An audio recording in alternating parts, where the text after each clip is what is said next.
fiscales estamos hablando de una competencia interestatal perniciosa. ¿A qué nos referimos con competencia interestatal perniciosa? Pues simplemente al uso de la soberanía fiscal de los estados. ¿Y cómo usan esa soberanía fiscal? Bueno, yo, Estado México, utilizo mi soberanía fiscal y diseño tributación baja, nula o meramente nominal con el afán de atraer recursos extranjeros. Es decir, que yo trato de captar las empresas internacionales que quieren disminuir sus impuestos únicamente disminuyendo mis impuestos. La figura del outsourcing también es muy utilizada en esta competencia fiscal interestatal. No sé si nos podría especificar un poco más estos niveles de tributación que nos planteó. Bueno, los paraísos fiscales tienen 4 características muy sui generis. La primera de ellas es la opacidad fiscal. ¿Qué quiero decir con esto? Que un estado diseña una manera de tributación, pero esta es opaca. Es decir, cuando otro estado, más bien otro país, miembro de la comunidad internacional, pide información acerca de quiénes están tributando, por qué están tributando y con cuánto están tributando, ella no les da información. Su fiscalidad es opaca a nivel internacional, no hay una transparencia. La segunda categoría es que no hay un intercambio efectivo de información tributaria, es decir, como comunidad internacional, los países tienen que ayudarse mutuamente. Esta es una ética internacional. Sin embargo, aquellos que son reconocidos como paraísos fiscales no ayudan, es decir, no dan información de ningún tipo de especie en materia fiscal a otros países, como por ejemplo tenemos a Suiza y Suecia con su llamado secreto bancario, que hace muy poco lo acaban de derogar. Sin embargo, en los primitivos orígenes fue de lo más sonado entre paraísos fiscales el secreto bancario. Es decir, yo como entidad no doy absolutamente ninguna información en materia de mis contribuyentes y la gente que viene a invertir en mi país. Otra de las características de los paraísos fiscales es que no hay una actividad económica real en ese lugar. ¿Qué quiero decir con esto? Que la única actividad económica que yo tengo en el país es ser como una especie de territorio en donde yo albergo aquellos países o aquellas inversiones que quieren evadir impuestos o no pagar impuestos. Estas son las principales características de un paraíso fiscal. Opacidad, que no exista una actividad económica real y sustancial en ese lugar, no intercambio de información tributaria y obviamente impuestos bajos, nulos o meramente nominales. ¿Qué quiere decir esto? Que si en tu país, tú extranjero, vas a pagar un 40%, como es el caso de España, en impuestos sobre la renta, yo te ofrezco que pagues un 1% o un 2%. O te digo, ¿sabes qué? No vas a pagar nada, pero vamos a poner un impuesto nominal, vamos a decir que existe, sin embargo yo no te lo voy a cobrar. Entonces pues esto se convierte en algo muy atractivo a nivel internacional. Las empresas que están pagando grandes cantidades de impuestos en ciudades más que nada ahora europeas, pues están yendo sus capitales a paraísos fiscales.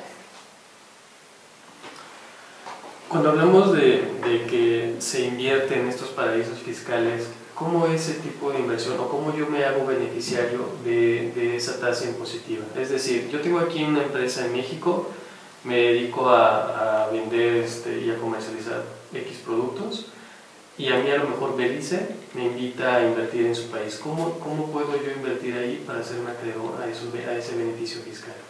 Simple, esta es una de las características también importantes de los paraísos fiscales. No existe ningún requisito. Solamente tengo que ser no residente y ser extranjero. No residente, extranjero. Este tipo de paraísos fiscales dan los beneficios a no residentes y a gente que no utilice el mercado doméstico. Es decir, están diseñados para eso. Yo como mexicana voy a invertir $1 millón en Belice y la única condición que me pone es que sea no residente y que no utilice los mecanismos económicos domésticos. Es muy fácil.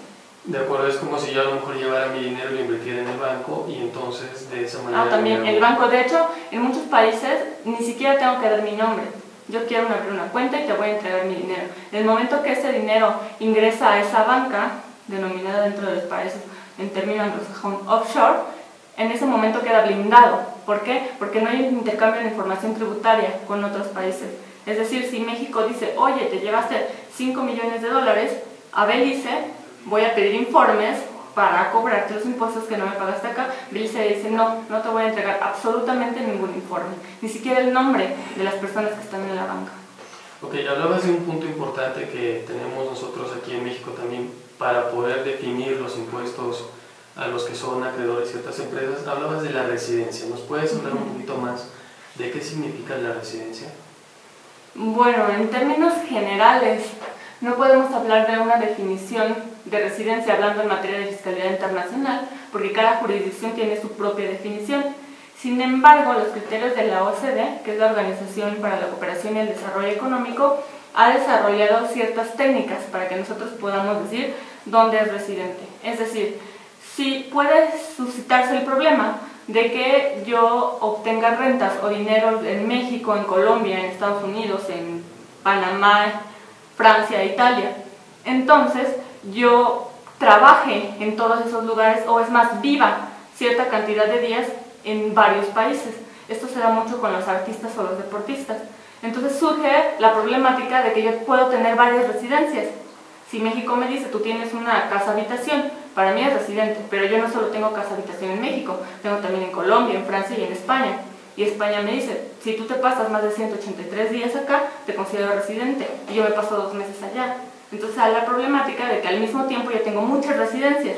Ahí es donde entra la doble o triple tributación. Entonces digo, ¿a quién le voy a pagar impuestos, no? Así es. Entonces la OCDE ha diseñado mecanismos, y ella me dice, ok, a ver, tenemos que dejar claro que los criterios de la OCDE no son normativa y no son ley. ¿Por qué? Porque a nivel internacional sería muy ambicioso creer que vamos a regular a los países y conculcar su soberanía. No, la OCDE, que es una organización internacional, solo emite criterios que son llamados soft law, como derecho blando. Es decir, son sugerencias en el ámbito internacional que los países que quieran las van a acoger. Entonces, como es lo más innovador en materia internacional, los países casi siempre las obedecen. Entonces la OCDE sacó unos criterios y ella me dice, ok, vas a ser considerado residente fiscal, número 1, donde tengas tu residencia. Bien, si tienes 5 residencias, seguimos al paso número 2. Tienes residencia, número 2, donde tengas una casa-habitación, tu centro de intereses vitales, o donde tu economía crezca más, es decir, donde tengas el más del 70% de ingresos. Entonces yo puedo decir, tengo casas en 5 o 6 países, sin embargo mi centro de intereses vitales está en México. ¿Por qué? Porque tengo esposas e hijos viviendo en México. Entonces mi residencia va a ser México. Según la OCDE va a ser México. Pero si yo tengo 5 o 6 países, en 5 o 6 países diferentes casas, habitaciones, y tengo negocios en muchos países, y tengo a mis hijos en un país y a mi esposa en otro, ahí se divide otra vez mi centro de intereses vitales.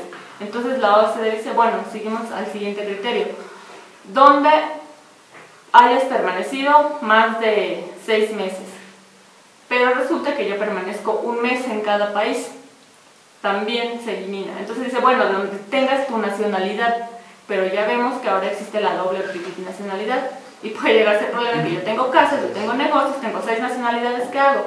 Entonces la OCDE dice, bueno, entonces lo que tienes tú que propiciar es un arbitraje internacional para entre los países que te consideran residentes lleguen a un acuerdo y sus haciendas tributarias digan, vas a ser residente de este o este país. Es un tema bastante complejo, ¿no? Para poder definir ahí la residencia. Y bueno, uno de los requisitos básicamente de los paraísos fiscales es nada más que tengas tu domicilio legal en ese lugar. O es aceptar residencia, digo, días de estancia. Por ejemplo, España son 186 días, me parece, también en México son 180 y tantos días. Entonces, si tú te pasas viajando, como es el caso de los artistas, pues tienen la residencia en muchos países.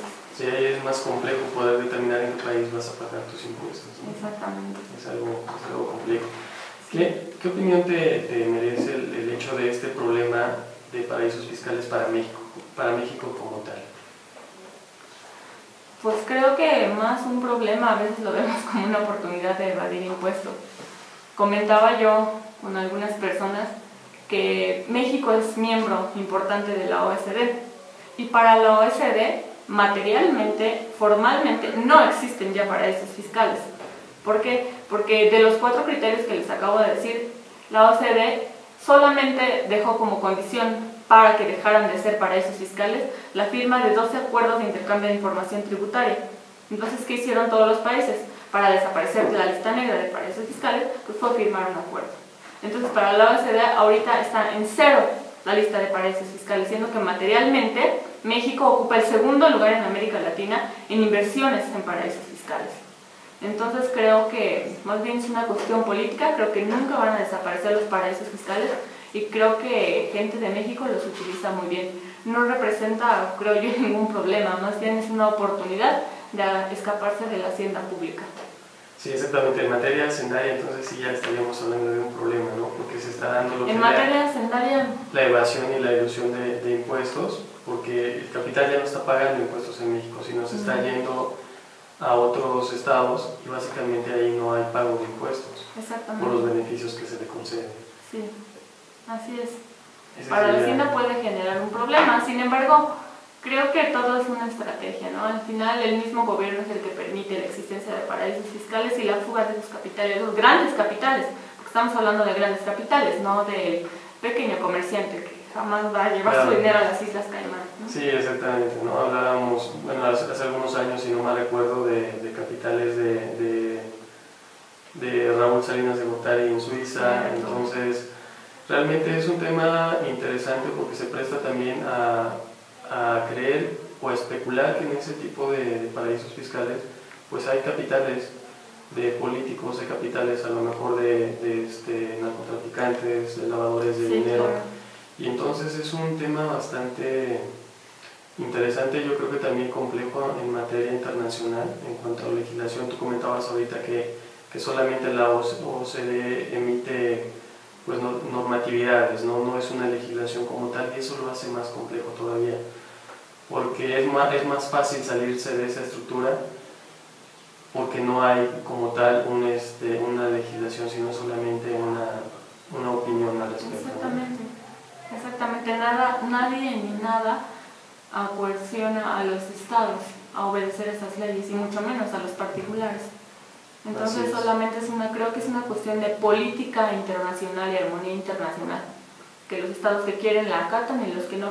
A veces pesada, porque el hecho de figurar en la lista negra, así le llaman la lista negra de paraísos fiscales, pues hace que los países o las jurisdicciones capitalistas señalen a esos paraísos fiscales y no inviertan en ellos, castigan a sus contribuyentes. Por ejemplo, es el caso de México, ¿no? Cuando se nota que un contribuyente invirtió fuertes cantidades o X cantidades en un paraíso fiscal, no se hace deducible de impuestos. Entonces tiene varios castigos. O también cuando una empresa filial de una empresa matriz en México invierte en un paraíso fiscal, es acumulable la ganancia que tenga en ese paraíso fiscal, aun cuando ésta no sea repatriada. Es decir, que si yo invierto en un paraíso fiscal 10 millones de pesos y genero otros 10 de utilidad, aunque esté en Panamá, en ese momento que yo los generé, en México ya es acumulable mi renta, antes de ser repatriada. Ese es el castigo que pone México a las inversiones en paraísos fiscales. El tema ahí importante es saber cuánto ganó, o quién está invirtiendo, ¿no? Porque hablabas tú del secreto bancario.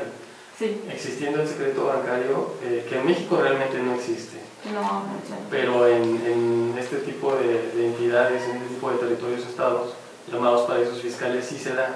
Entonces es más complejo saber quién está realmente invirtiendo, cuánto dinero está generando para que de esa forma pueda pagar impuestos. Sería de una forma presuntiva, porque no veo cómo pueda obtener información.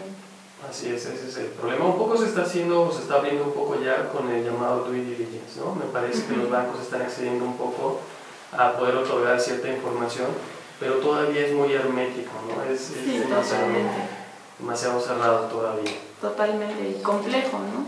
Y eso, como tú dices, en virtud de una due diligence o de una revisión hacendaria, porque en un caso normal, pues un contribuyente puede estar invirtiendo y obviamente jamás va a declarar lo que está invirtiendo en un paraíso fiscal mediante una filial. No creo yo que diga, voy a obedecer la norma que me está castigando. Por supuesto, no, claro que no. ¿No crees que algún día México sea un paraíso fiscal? No, México no, por su cercanía con Estados Unidos. creo que nunca va a ser un paraíso fiscal. Son cuestiones muy políticas. Quizá apoye debajo del agua a los paraísos fiscales para fugar por ahí su riqueza, pero como tal, como es muy señalado el tema de los paraísos fiscales en las economías, digámosle, capitalistas, ves que le dicen el club de los países ricos, ellos jamás a la luz pública y menos internacional van a admitirse en un paraíso fiscal, sino por debajo del agua quizás apoyen a regímenes que sí lo son. Por supuesto, sí, es muy seguro que se dé de esa manera, ¿no? Sí. Pero bueno, es un tema, yo creo que satanizado a nivel internacional, básicamente. Sí. Si un país tiene inversiones o ciertos ricos de algún país tienen inversiones en ese tipo de territorios, pues es básicamente un desprestigio para... Sí, total, exactamente como tú lo dices, es cuestión moral, es como desprestigio. Pero aparentemente, porque debajo del agua creo que hay muchas prácticas nocivas fiscales en muchos estados, aún de la Unión Europea y de la OCDE. La OCDE hizo un estudio de prácticas fiscales perniciosas en estados concretos como Luxemburgo, España, Suiza, Suecia, que son miembros de la Unión Europea además, y encontró muchísimas prácticas nocivas. Es decir, que a los no residentes les cobraban hasta el 75% menos de impuestos que a los residentes, ¿no? ¿En México se da? En México no se da. No se da. No como en otros países tan marcados, no se da. No se da. Perfecto. En esta cuestión que platicabas acerca de la OCDE y de esta, pues pasar por alto paraísos fiscales que de facto existen, pero que bajo los criterios que da la OCDE no existen, ¿no se deslegitima un poco esta institución? Yo creo que total y absolutamente. Hace poco, de hecho me voy a España en una semana, hice un trabajo acerca de esto.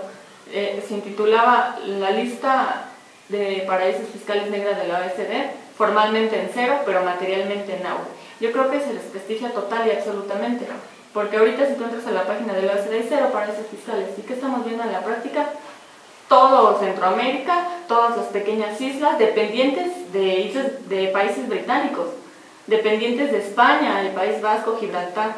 Entonces creo que pierde total y absoluta credibilidad. Y yo creo que aquí lo peor sería que efectivamente nuestro país se sujeta a las políticas, ¿no?, de este comercio internacional que muchas veces se dictan desde estos organismos internacionales, a sabiendas de que efectivamente pues no se favorece, ¿no?, la equidad de distribución de la riqueza o la equidad de la imposición tributaria, ¿no? Sí, creo que no le queda de otra. Como muchos países no les queda de otra más que sujetarse a los lineamientos internacionales y a lo que dicen las grandes potencias. Si no hay paraísos fiscales, no hay paraísos fiscales, si ellos lo dicen. Pero materialmente están completa y absolutamente en agua. Eso es lo que creo yo y eso es lo que a mi investigación arribé. En términos de política exterior, ¿no tendría entonces que México dar una desvinculación de estos organismos internacionales dado la deslegitimación que están cayendo?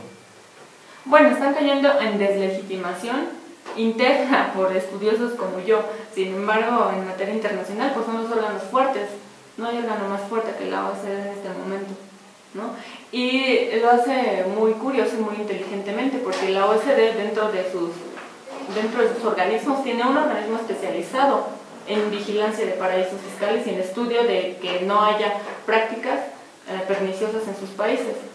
Sin embargo, sí las hay. Y en esa lista de esos estudios que se hicieron desde el 98 hasta la fecha, los más recientes fueron en la Cumbre de Cannes, que fue creo que en noviembre de 2011, y ya se dio la lista de cero paraísos fiscales. Entonces, pues para la OECD y para la sociedad internacional no hay. Y una de las consecuencias que se ve, no sé, a un corto plazo sería pues el empobrecimiento de la población, ¿no? Una práctica extracción del capital de un estado y un acaudalamiento en estas ciudades, lo que sin duda pues genera bastante descontrol social, ¿no? Yo creo que sería uno de los efectos inmediatos que tendría esta falta de reconocimiento de los paraísos fiscales, ¿no? Sería una cuestión muy, muy peligrosa que vemos en un corto plazo.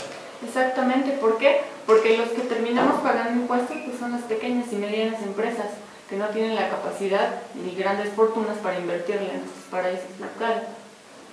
Además de que pues estas prácticas perniciosas lo único que hacen es fomentar la delincuencia, como ya comentaba el compañero, en prácticas de lavado de dinero, narcotráfico.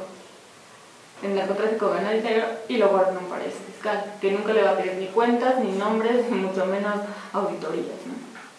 Un gran riesgo entonces de política internacional. Sí, el crimen en su pleno auge.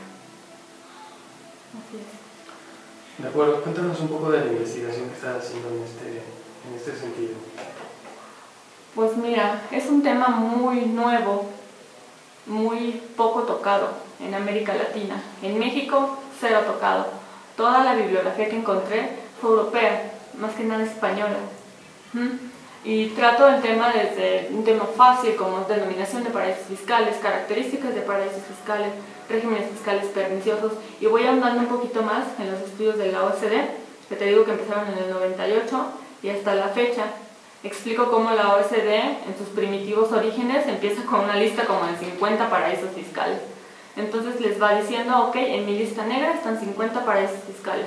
Te propongo que firmes 12 acuerdos de intercambio de información tributaria y para mí OCDE dejas de ser paraíso fiscal.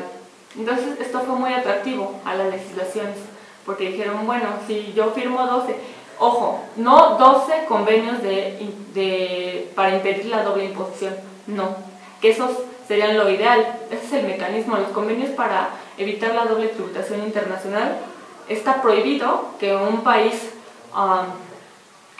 con prestigio internacional firme alguno de ellos con un paraíso fiscal, es decir, no debe tener tratos si es considerado paraíso fiscal.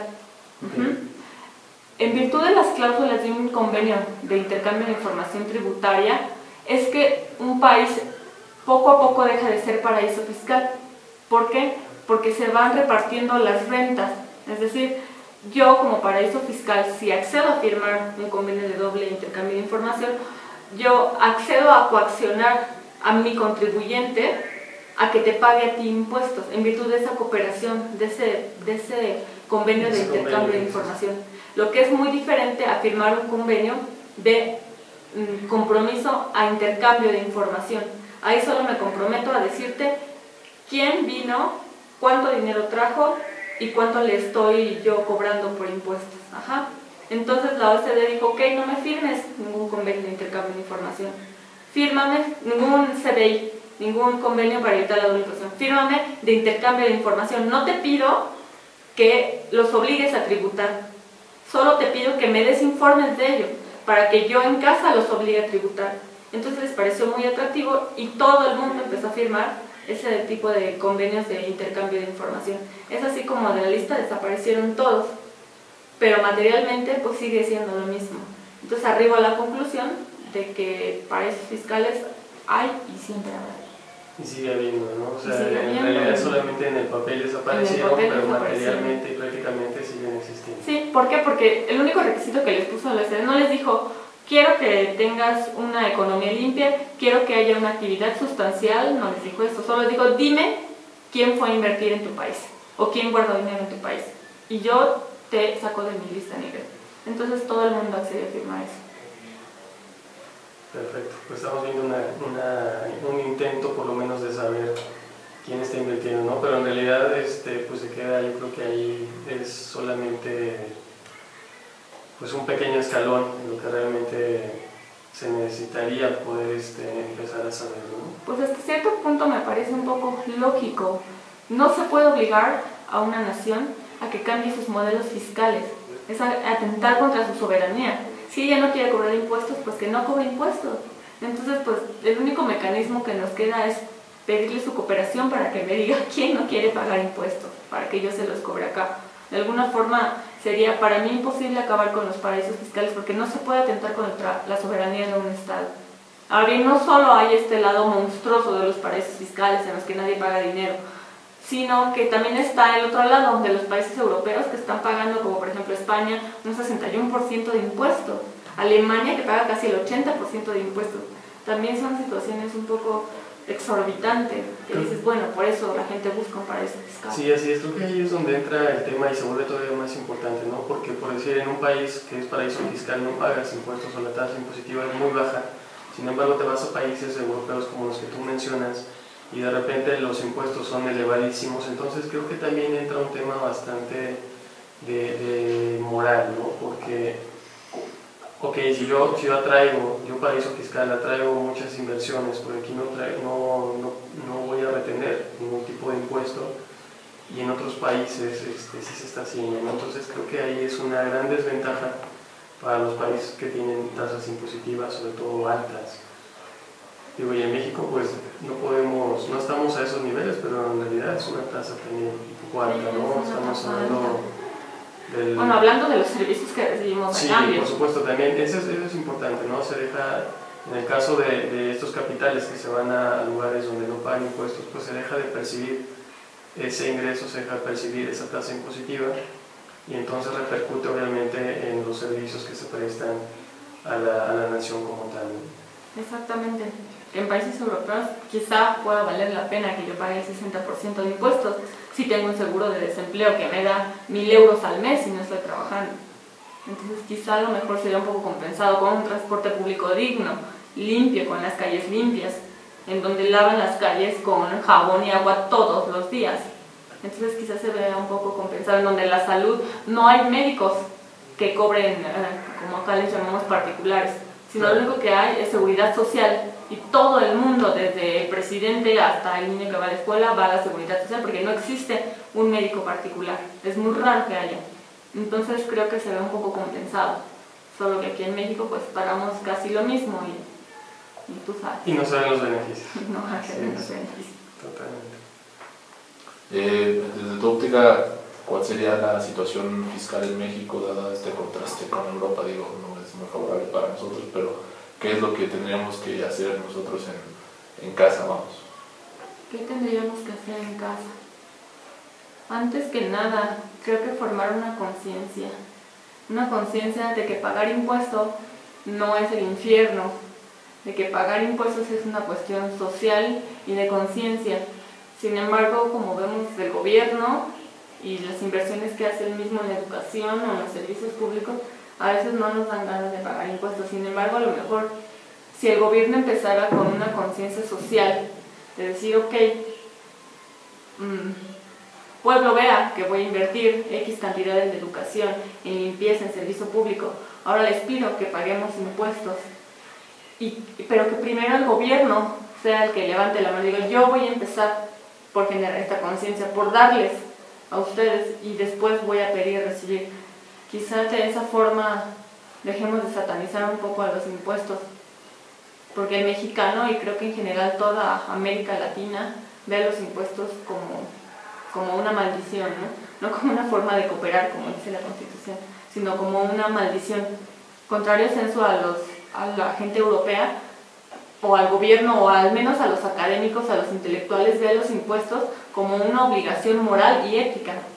Cuando yo estuve allá y propuse, yo quería hacer mi tesis acerca de una estrategia fiscal para los artistas o deportistas, que es lo que me importa como abogada, y no me la admitieron, porque me dijeron que ahí me iban a enseñar a evadir impuestos, que ahí los impuestos realmente son como Dios, ¿no? La gente académica, la gente pensante, cree en el gobierno, cree en pagar impuestos y cree que evadir impuestos es un crimen fatal, siendo que acá en México decimos ese abogado es brillante porque hace que sus clientes no paguen impuestos, ¿no? En Europa le llamarían a ese abogado un ladrón y es un prófugo de la justicia porque evade a la fiscalía, ¿no? Entonces creo que son cuestiones de cultura, de conciencia, de muchos años ya, de muchos años. Los países europeos son como niños bien, que pagan impuestos, que se portan bien, porque tienen ética, y a lo mejor el gobierno les ha generado a través de los años esa conciencia social que en México no tenemos, pero no tenemos no porque no queramos, sino porque se nos ha fomentado a través de los años con gobiernos pues así, en los que no dan nada a cambio, ¿no? En los que grandes fortunas se llevan los gobernadores y demás, siendo que en España es un escándalo total que se hayan robado 1 millón de euros. Es un escándalo y ya está en prisión. Aquí es un escándalo que Sarkozy se haya acostado con alguien menor de edad, cuando aquí vemos al diputado bailando en los tegos y demás, y entonces, bueno, no pasa nada aquí. Entonces creo que es todo un conjunto de ideología social y demás, que no se va a cambiar en unos días ni en unos años. Sí, creo que tocaste un tema muy importante que se refiere a la cultura. y a la educación, ¿no? En México realmente el contribuyente no tiene esa cultura y esa educación de pagar impuestos. Pero creo que no es culpa en sí del contribuyente, es culpa del gobierno como tal o de las personas encargadas de la administración pública, porque muchas veces nos encontramos que contribuyentes sugieren no pagar impuestos porque incluso ellos te dicen: yo voy a pagar impuestos, yo pago impuestos para que los políticos, para que los diputados, los gobernadores no paguen impuestos, o de mis impuestos ellos crean una fortuna. Pues creo que ahí no es válido, ¿no?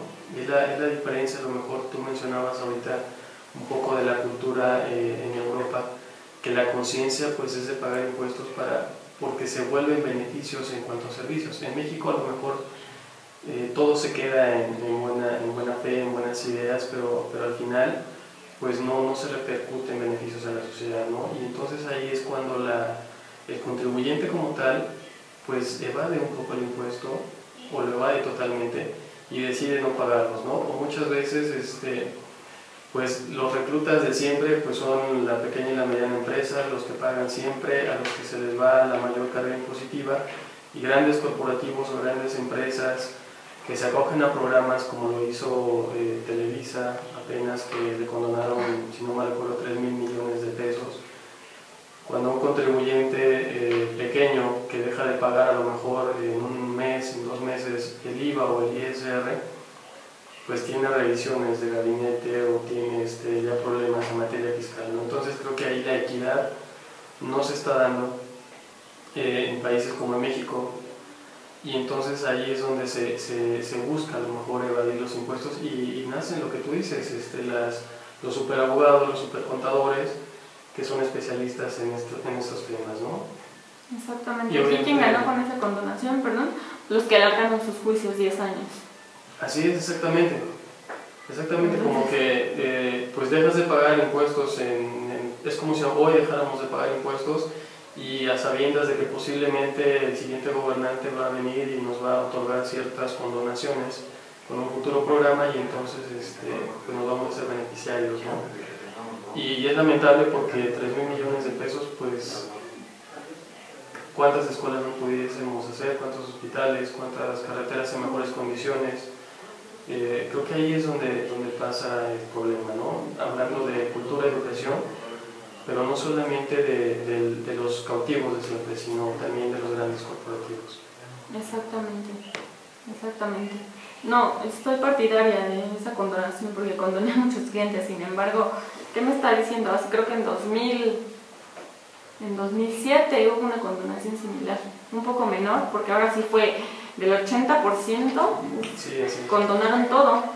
Entonces dices, bueno, entonces voy a alargar mis juicios 10 años y no voy a pagar impuestos, ¿no? Sí, claro, como por decir, en tu caso como abogada, pues te vas a acoger a lo que hay, ¿no? Y en ese caso, pues estás utilizando una herramienta que el mismo gobierno, la misma legislación te está otorgando. Sin embargo, hablando del impacto económico o simplemente de cómo a unos sí y a otros no, creo que ahí es donde yo hablo un poco de la inequidad. Exactamente. El impacto moral que tiene, ¿no? Los contribuyentes que día a día o ejercicio con ejercicio hicieron sus pagos anuales, dicen, oye, yo he pagado durante 10 años para que Televisa no pague. Así es. Entonces, bueno, pues me conviene evadir impuestos o no pagar impuestos, y quizás si dentro de 10 o 5 años se haga el mismo programa y me condone, ¿no? Exacto, y te acoges a ese programa y entonces te beneficias. Exactamente. ¿Cuándo en Europa se ha visto eso? Jamás. O sea, jamás. Y aquí pues se ve cada sexenio. Sí. Bueno, yo creo que el problema es netamente cultural, ¿no? Yo creo que han llamado a hacer una cultura social, a hacer una conciencia social y pues evitar todos estos problemas, ¿no? Pues maestra Rubí, muchísimas gracias por habernos acompañado en el estudio. Gracias. El tiempo siempre apremia. Muchísimas gracias a toda la comunidad en la FINED que nos hizo el favor de seguirnos en esta transmisión. Bueno, se quedaban varias preguntas en el aire, ya no tuvimos la oportunidad de resolverlas, pero bueno, como saben, estamos en contacto permanente en nuestra cuenta de Twitter, @proyecto grado y 0 con número, en donde pues les agradeceremos cualquier pregunta, duda, comentario que nos hagan llegar, y también en nuestras cuentas de Facebook, en nuestra principal cuenta, que es proyectogrado0.com. Ahí estamos para que conozcan todo nuestro trabajo, todos los podcasts que realizamos. nuestros canales de video, en donde se subirá próximamente esta charla que nos regaló la maestra Rubí. Y pues si no hay nada más que comentar. Muchas gracias.